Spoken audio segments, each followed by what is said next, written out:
Hello guys, അപ്പം ഇന്നിതാ രാവിലെ എണീറ്റ പാടന്നതാ നല്ല മഴയാണ് കേട്ടോ. കണ്ട കുളമൊക്കെ നിറഞ്ഞണത് ഞങ്ങളെ വീടിൻ്റെ മുമ്പിലുള്ള കുളമാണ് കേട്ടത്.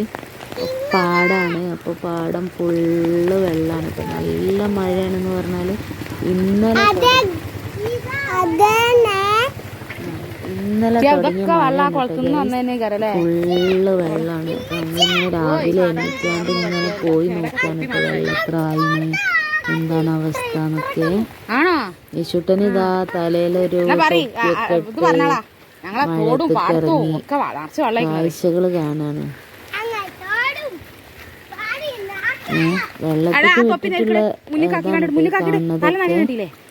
അപ്പൊ ഇതാ മക്കൾസ് എല്ലാരും ഇന്ന് ഇവിടെ ഉണ്ട് കേട്ടോ. പക്ഷെ ആരൊക്കെ ഇവിടെ ഉള്ളത്?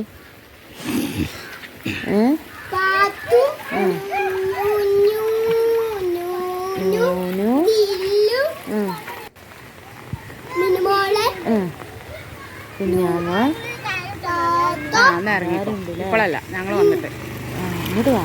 അപ്പൊ എല്ലാരും കൂടെ ഇങ്ങനെ ഇതാ വെള്ളം കാണാൻ വേണ്ടിയിട്ട് ഇറങ്ങിയതാട്ടോ. ഇത് ഞങ്ങളെ വീടിന്റെ അടുത്തുള്ള വേറൊരു കുളമാണ് കേട്ടത്. പാടത്തിന്റെ അവസ്ഥ കണ്ടില്ലേ? നല്ല വെള്ളത്തിലാണ്. വിഷുട്ടന് ഇങ്ങനെ സൈക്കിൾ ഓട്ടാണ് പരിപാടി. അപ്പൊ കണ്ടില്ലേ തോടൊക്കെ നിറഞ്ഞു വലിച്ചിട്ട് ഫുള്ള് ഇതാ പാടത്തൊക്കെ ഫുൾ വെള്ളമാണ് കേട്ടോ. അപ്പം അങ്ങനെ ഞങ്ങൾ കുട്ടികളെയും കൊണ്ട് തോട്ടിൽ നീന്താൻ ഒന്ന് പഠിപ്പിക്കാമെന്ന് വിചാരിച്ച് പോയതായിരുന്നു. പക്ഷെ തോട് നന്നായിട്ട് നിറഞ്ഞൊഴുകട്ടെ, നല്ല സ്പീഡും ഉണ്ട്. അപ്പോൾ ആ സമയത്ത് കുട്ടികളെ ഇറക്കിയാലാകെ പണിയാവും. അപ്പം അങ്ങനെ ഇതാ മക്കൾ ഇവിടെ പാടത്തെ വെള്ളത്തിൽ ഇറങ്ങാനുള്ള പരിപാടി കേട്ടോ. ഞങ്ങളിവിടെ വന്ന് നോക്കിയപ്പോൾ പാടത്താണെങ്കിലോ കുറച്ച് ആളുകൾ പന്ത് കളിക്കുന്നുണ്ട്. ഫുട്ബോള്, എന്താ വോളിബോളാണല്ലോ, എനിക്ക് എൻ്റെ പേരൊന്നും അറിയില്ല കേട്ടോ. അപ്പോൾ ഇതാ അവരെ കളി കണ്ട് ഞങ്ങളിങ്ങനെ കുറച്ച് നേരം ഇവിടുത്തെ കാഴ്ചകളൊക്കെ കണ്ടിങ്ങനെ നിൽക്കുകയാണ്. ആദ്യം രണ്ടാൾ വെച്ചിട്ട് തുടങ്ങിയ കളി കഴിഞ്ഞിട്ട് പിന്നെ പോണോലും ഇങ്ങനെ കളിക്കിറങ്ങി. അങ്ങനെ ഇതാ എല്ലാവരും കൂടെ ഭയങ്കര കളിയാണ്. വെള്ളത്തിൽ പാടത്ത് ചളിയിൽ കിടന്നിട്ട് ഭയങ്കര കളിയാണ്. അപ്പോത്തിന് നമ്മളെ മക്കൾസൊക്കെ പാടത്തേക്ക് ഇറങ്ങാനുള്ള പരിപാടിയിലാട്ടോ. കണ്ടില്ലേ, നല്ല വൈബാണ് കേട്ടോ. വെള്ളത്തിൽ കളിക്കാന്ന് പറയണത് ഭയങ്കര രസമാണല്ലോ. നമുക്കിപ്പോൾ ഇറങ്ങാൻ പറ്റാത്ത സാഹചര്യം ആയതുകൊണ്ട് നോക്കിക്കണം, അല്ലെങ്കിൽ ഇപ്പോൾ നമ്മൾ ഇറങ്ങുന്നില്ല. ഇതാണ് കേട്ടോ, നല്ല നൊസ്റ്റാൾജിക് ഫീലാണ് ഈ വെള്ളമൊക്കെ കണ്ട് ഇങ്ങനെ നിൽക്കുമ്പോൾ. തോട് നിറഞ്ഞു ഒഴുകണുണ്ടോ ഗൈസ്? നല്ല ചളി വെള്ളമാണ് കേട്ടോ ഇപ്പം വരുന്നത്. വേസ്റ്റൊക്കെ ഒന്ന് പോയിട്ടുണ്ട്.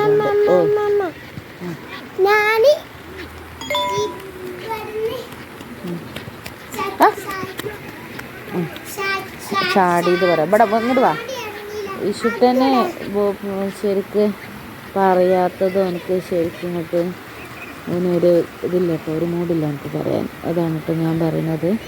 പിന്നെതാ തോട് ഒഴുകണുണ്ടല്ലേ, ഇതാണ് അവസ്ഥ. ഒഴുകുന്നുണ്ട്. പക്ഷെ നല്ല ചളി വെള്ളമാണ്, നല്ല സ്പീഡും ഉണ്ട്. ഇതിൽ മക്കളെ ഇറക്കൽ നടക്കില്ല. അപ്പോൾ മക്കളെ നീന്തം പഠിപ്പിക്കാൻ കൊണ്ടുപോയി അവസാനം ഇതായിരുന്നു കേട്ടോ പരിപാടി. എല്ലാവരും കൂടെ പാടത്ത് നല്ല മഴയത്ത് നിന്നിട്ട് ഭയങ്കര കളിയാണ് കേട്ടോ. നല്ല വൈബല്ലേ കാണാൻ, നല്ലൊരു അടിപൊളി ഫീലാണല്ലേ മഴയും കൊണ്ടുള്ള പരിപാടി. ഇനി എങ്ങനെയാണ് അവസ്ഥ എന്നൊന്നും അറിയില്ല കേട്ടോ. പനിയും ജലദോഷമൊക്കെ എന്താണെന്ന് അറിയില്ല. ഏതായാലും നമുക്ക് അടുത്ത വീഡിയോയിൽ കാണാം കേട്ടോ. Okay, bye. പക്ഷേ പറഞ്ഞാൽ അടുത്ത വീഡിയോയിൽ കാണാം. കാണാം. എല്ലാവർക്കും ബൈ.